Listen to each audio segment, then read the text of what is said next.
Okay, Pat, what's going on, bud? Just came out to see you. Came out here. We got. What kind of truck are you working on? I see an old truck in the background here. But I got a 61 Chevy. You got a 61 Chevy, because I just got done building a 61 rat rod truck. I don't know if you saw the videos on that. We put a fuel injection truck engine in it, and yep, it's a long bed. So it's kind of faded out red paint. That sounds like mine. Oh, you got a long bed? Yeah. Okay. Let's go look at your hood, bud.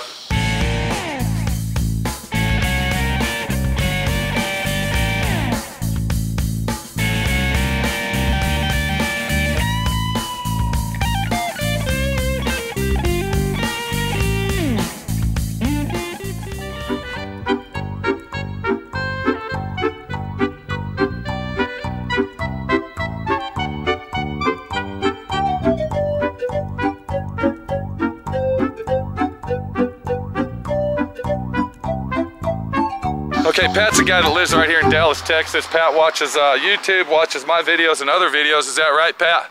You betcha. Okay, and you know, he's the guy that's learning how to do it himself. He's got this old truck, and what he's doing with this old truck, let's walk around this way, Pat, fuck the gate. And what he's doing with that old truck is he is trying to be the guy that's doing it at home. But there's some stuff you just can't do, and he literally has a hood, and on the 61 truck it's different than 63 and up, so it's a hard hood to find. And we got his hood right here. Let's look at the hood. Let's see what the situation is and what Pat wants to do. All right, what do we got, Pat? Okay, this here is, I found in a salvage yard. How much did you pay for this old hood, Pat? 85 bucks. $85 for this thing.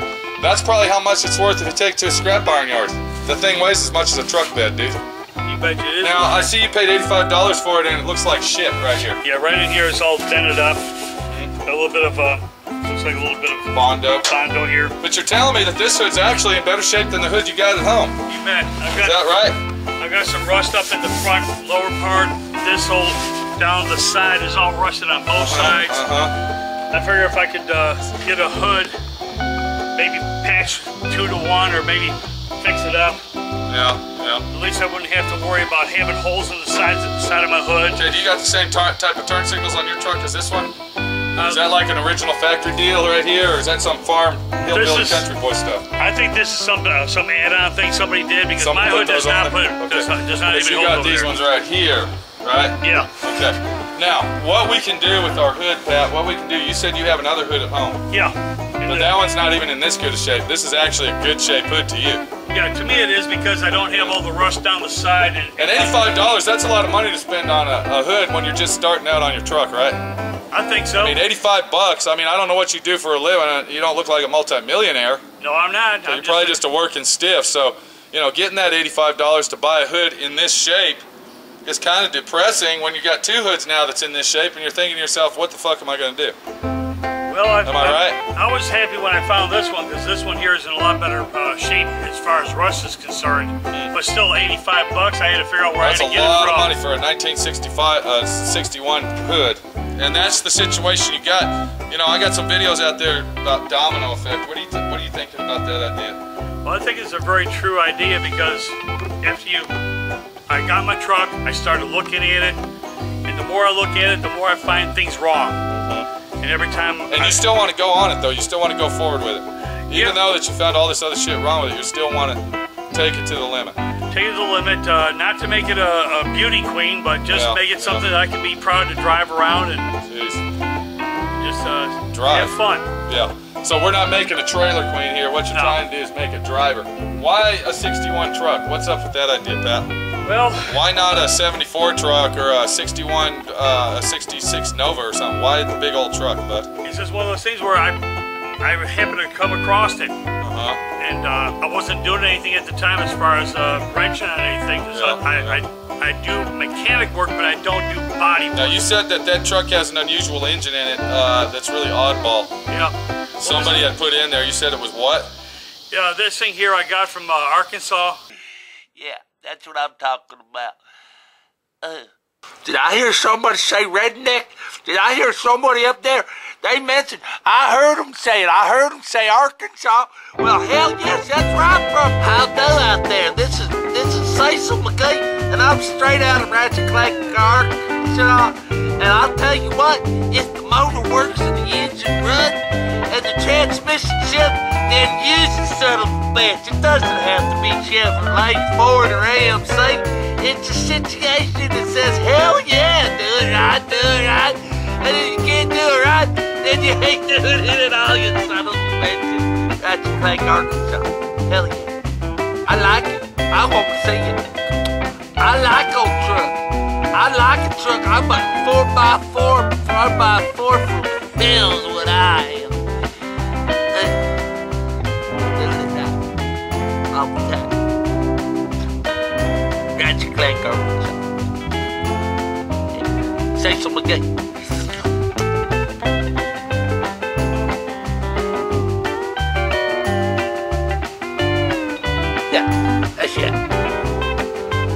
That's what I'm talking about. I'm talking about that right there.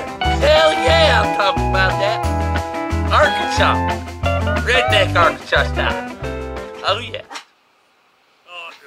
What I found was this truck looked okay to me to try to spend some time, Rich, and learning how to do things. Right. I mean, this is my own project. So I picked up the hood, found out it was an inline 6, but after a while I found out it was an AMC Gremlin. Wow. So somebody up in Arkansas took an AMC Gremlin engine, threw it in there. Does it have the transmission to match? I believe that they put the transmission to match to the 3-speed in the floor. Wow. And then the shifter's coming out of the floor. What's your plan, Pat? Probably put that V6 that I got out of a 97 Blazer and put that in there. A 97 Blazer? Yeah. Now is that fuel injection? Fuel injection. Okay, so you're gonna put a V6 in that big truck. Yeah.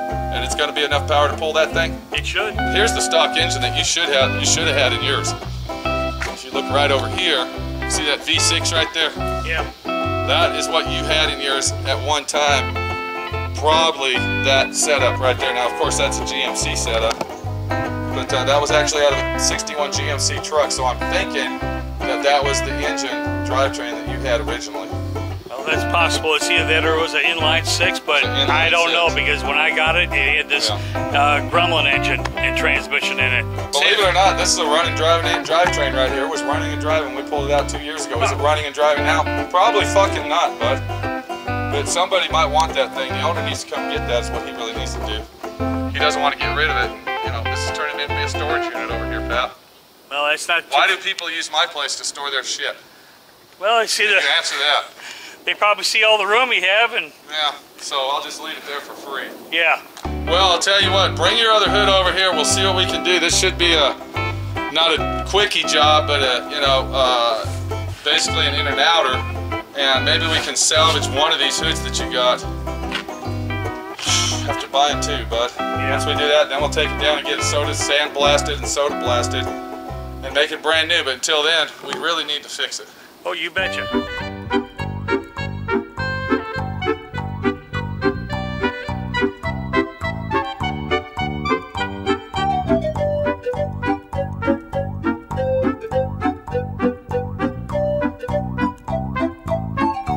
Look right here, Pat, what we got a domino effect truck that was basically like your truck, bud. I don't know if you saw this truck. Did you see this truck when I brought it in on the trailer? Did you see the video of this truck? It was on a trailer. Was this the one this was a rotted out piece of shit truck that was on the trailer. Did you see that? I think I did, because that was one that was all in parts. It was in a million parts. Yeah. And it was rusted and rotted and looked like shit. What do you think about it now, Pat? A lot different. Yeah, it's about 100, it feels like it's about 130 degrees outside because the humidity is very thick, so we're going to go ahead and finish this off inside the office as we cool down. All right, Pat, so where were we at, bud? We were talking about the domino effect hitting you in the face and hitting it hard and waking you up, bud.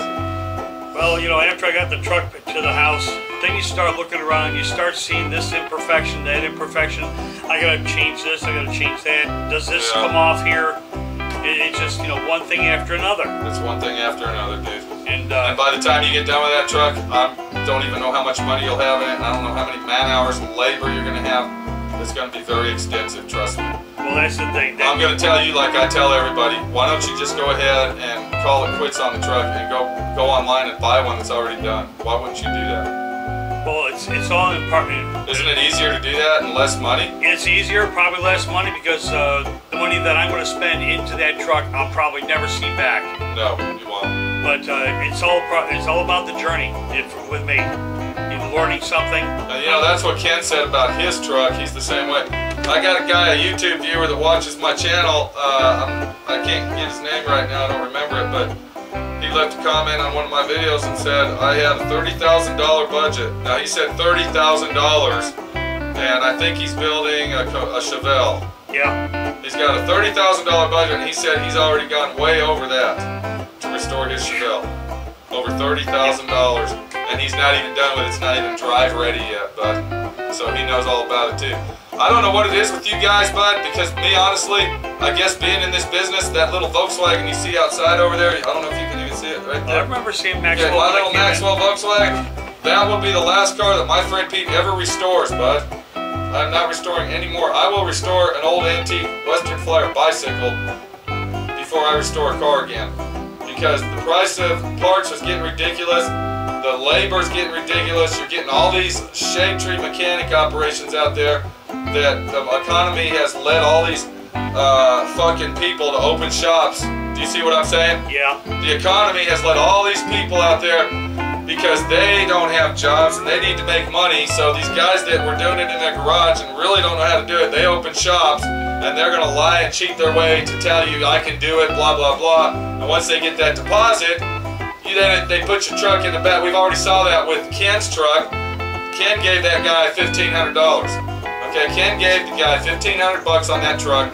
He left it where Ken parked it outside, didn't do a fucking thing for it, it sat out there for a year. Unreal. You see what I'm saying? Yeah. All I can say, Pat, is good luck with your car. I'm sorry, truck. Okay? And, you know, we'll see what we can do with your hood. That's all I can tell you, dude. Yeah, well, it's... You know? I wouldn't be surprised on that hood by the time you get done, you're going to have $300 or $400, $500 in a fucking hood, dude.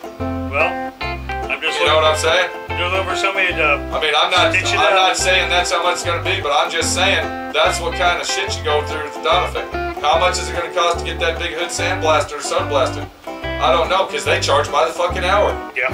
The soda blasting actually costs more than sandblasting because it takes longer to sandblast. A soda blast. It doesn't take it off as quick. Well, that's right. So you got to go over it hundreds and hundreds of times. The soda blasting place charges you by the hour and then charges you by how much soda they use. The last car that I had soda blasted was that truck. That truck body, I had that truck body and all the parts soda blasted, and I think it was $1,800 or $1,500, and I didn't even have all. If you look inside the cab, they didn't even soda blast the inside of the cab. Yeah. I told them not to because it was way too much. Thanks a lot, Pat. Take it easy. And is there anything out there you got to say to anybody about doing this at home by yourself? Well, keep it real. Commit. As long as it's fun, do it.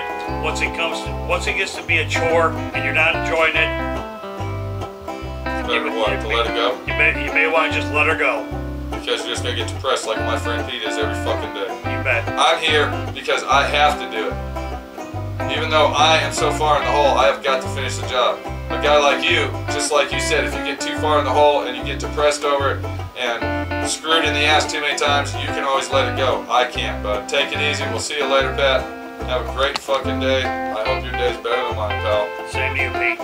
And that's basically the situation that you have, all right? When you're in business doing this and you got customers that you want to satisfy, you have to do the job. But if you are doing this at home, just like Pat said, and you get tired of it or depressed or the money situation's bad, okay, you can always, you know, give up on it and get rid of it. Is that my friend Pete's way of doing something? If the money situation is bad, yes. But if you have the money and the willpower, no. I say finish the project. But it's all about the money. Because that's where the money pit and the domino effect really hit you the hardest. Take it easy. We'll see you later. Have a great fucking day. I know I'm not.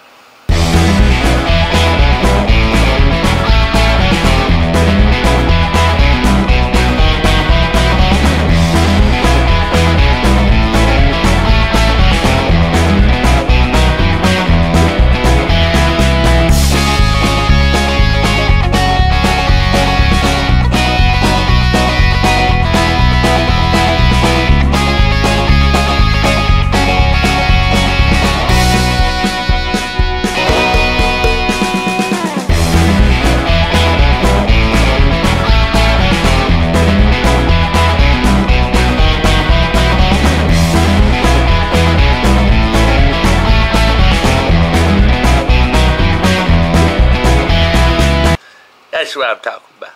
I'm talking about that right there. Hell yeah, I'm talking about that. Arkansas. Redneck Arkansas style.